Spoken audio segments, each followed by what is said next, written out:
If you grew up in the 90s, then you probably knew about Pokémon and Digimon. And if you weren't a 90s kid, then you probably still know what they are, because they're just as popular now as they were back then. Know what else hasn't changed? The ongoing debate between Pokémon and Digimon fans about which is better. But look past the cute creatures and find their human partners, and you'll find a trove of new information for both series. Hi, I'm Adrian with ChannelFrederator, and today we're giving a fair comparison between Pokémon and Digimon. Ready to learn?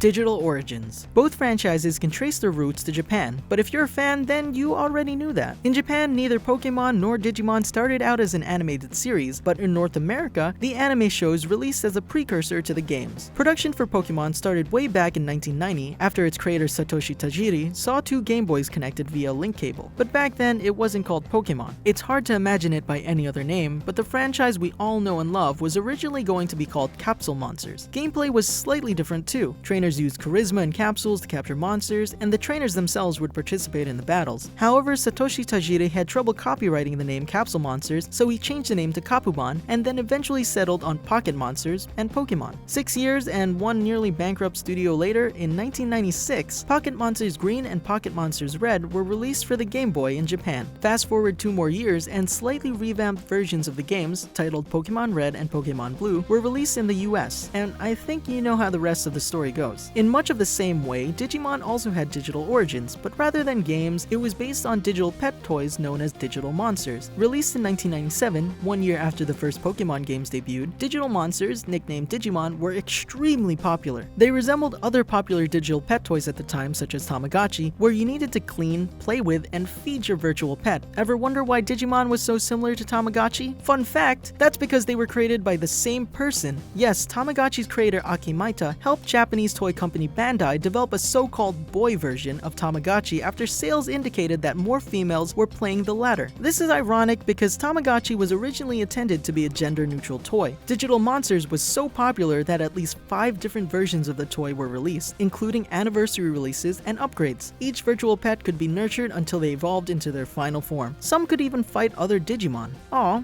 all grown up. TV origins. In the 90s, just releasing a game wasn't enough. For all intents and purposes, this was a pre-internet era, and if you wanted to sell games, you had to do much more than make games. To help reach a broader audience and potentially drive game sales, games were often also adapted into anime series, which is why you had the joy of watching both Pokemon and Digimon on Saturday mornings, along with all those other great franchise anime, Yu-Gi-Oh!, Beyblade, etc. The Pokemon anime is loosely based on the plot of the games. It adapted many of the key moments from the games and incorporated them into an original storyline, but also took some creative liberties. In doing so, it kept the anime a bit more fresh. You weren't just watching the same exact events play out, but rather you got to see the events from a slightly different standpoint. The anime also allowed Pokemon to flesh out some of the characters from within the games, like Brock and Misty, who were previously nothing more than just the Pewter City and Cerulean City gym leaders. And thank Arceus they did, because I don't want to live in a world without Brock's drying pans. Okay, I know you guys are gonna get up on my pronunciation of Arceus, but there are so many different ones, so shh. Anyway, what about Digimon? Since Digimon began as a digital pet toy, there were no storylines or characters for the anime series to reference, except for some of the Digimon from the virtual pet toy. For example, the first digital monster toys introduced Patamon, Greymon, and Gabumon, all Digimon that appeared in Digimon Adventure. The Digivice designs from the series were loosely based on what the toys looked like, except for some like the 1999 Digivice toy, which took the Digivice design straight from the TV series. This enabled each Digimon series to be unique and introduce similar concepts, but entirely different characters. Think of it as multiple universes. The exception to this are the sequels, and those were very few. Take Digimon Tri for instance. It directly followed the first 2 seasons of Digimon, Digimon Adventure and Digimon Adventure 2. With a change in art and a more mature tone, Digimon Tri was met with generally positive to mixed reactions. Some fans appreciated the more adult aspect of the show, as many viewers had grown up with the first 2 Digimon seasons. Others weren't fond of the different art style and some of the characters' reactions to being involved with the digital world again.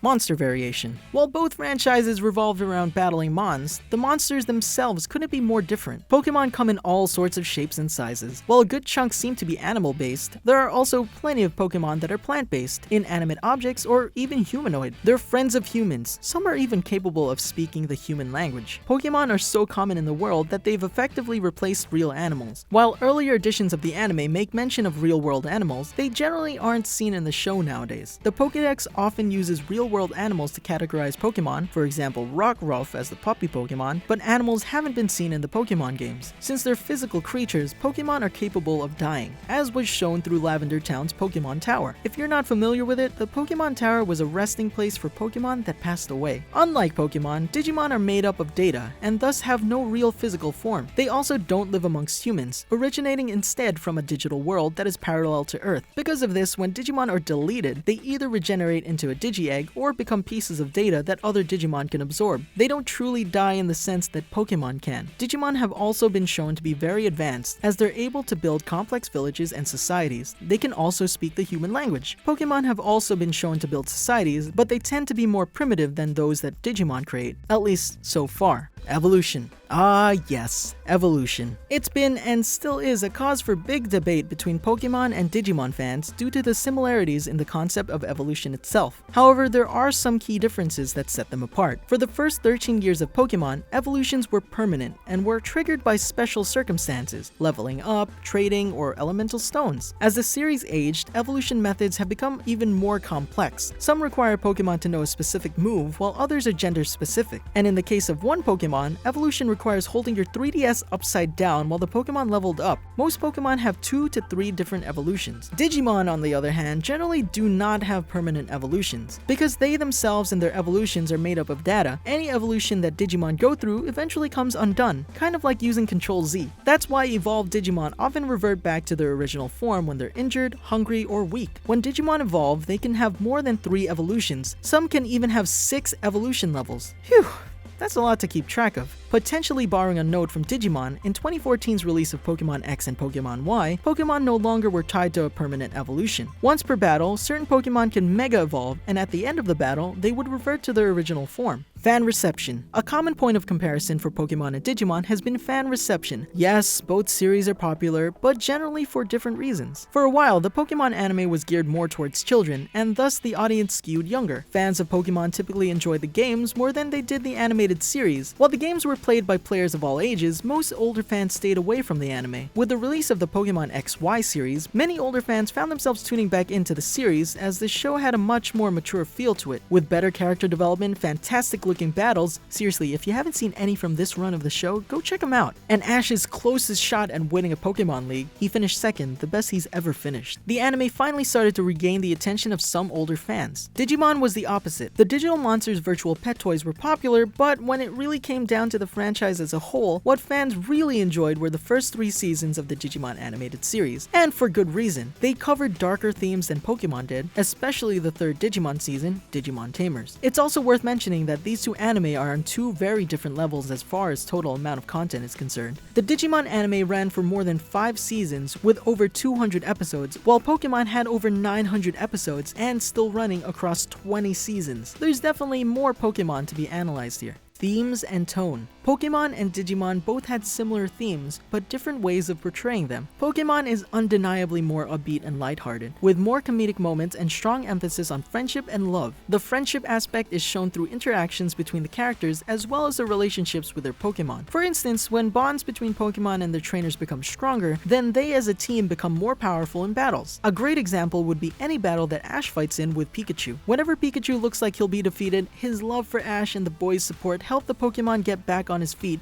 and reign victorious. The themes of friendship extend through Ash's journey to find new Pokemon, and also through his new friendships with the characters from the different regions. In each series of the Pokemon anime, Ash travels to a new land in search of Pokemon. He almost always starts out fresh with no Pokemon, Pikachu being the exception, and gains some Pokemon through friendship. Along the way on his journey, he almost always befriends a gym leader and the female version of the game's playable character. Digimon had a similar concept in terms of having friendship and teamwork play a key role in strength. The stronger a Digimon and its partner's bonds were, the stronger they became in battle. Strong bonds also led to Digimon being able to evolve more quickly than if they didn't have a human partner. They could also stay in an evolved form a little longer. But apart from friendship and teamwork, Digimon also handled other themes, and they were comparatively darker and heavier than the ones in Pokemon. Digimon really focused on individual strength, and the human characters had complicated life situations that they needed to overcome in order to grow. One example of this is Matt and TK's family situation from Digimon Adventure. Although they're siblings related by blood, Matt and TK have different surnames because their parents are divorced. They become separated for a long time, and the prolonged separation creates tension between them when they finally reunite. But as they overcome obstacles together, the two grow closer as brothers. In addition to themes of family, the Digimon franchise as a whole also tackled topics such as bravery, death, and love, as well as issues such as bullying, isolation, and insecurities. This is notable in the Digimon series, Digimon Frontier, because all of the main characters have hardships that they must conquer in order to successfully spirit evolve into powerful Digimon. But if we had to name the darkest Digimon season, it would have to go to Digimon Tamers. Why, you ask? First of all, the head writer was Chiaki J. Konaka, known for his work on the anime Serial Experiments Lain. If you're not really familiar with that anime series, well, here's the gist. It tells the story of a young girl who forms a connection to a virtual reality network. It handled themes such as identity and the nature of reality. The series had an overall very dark and philosophical tone, and this transferred over to Digimon Tamers. Its tone and story definitely took inspiration from Serial Experiments Lain, as well as some aspects of Neon Genesis Evangelion. These include the more sci-fi aspect of how the digital world and human world are connected, introducing the idea of human-Digimon fusion, as well as the very realistic events in the story and how the characters react to them. The story surrounding Jerry Kato is one example of this. Her mother passed away and she has trouble accepting her stepmother. She also falls into depression after her Digimon partner dies and presumably attempts suicide at one point. The humans and their Digimon partners are also forced apart, potentially never seeing one another again. Digimon Tamers was overall a very dark and gloomy series. Such heavy themes weren't really addressed in Pokemon, at least not to the extent that Digimon had. If anything, Pokemon taught you not to steal.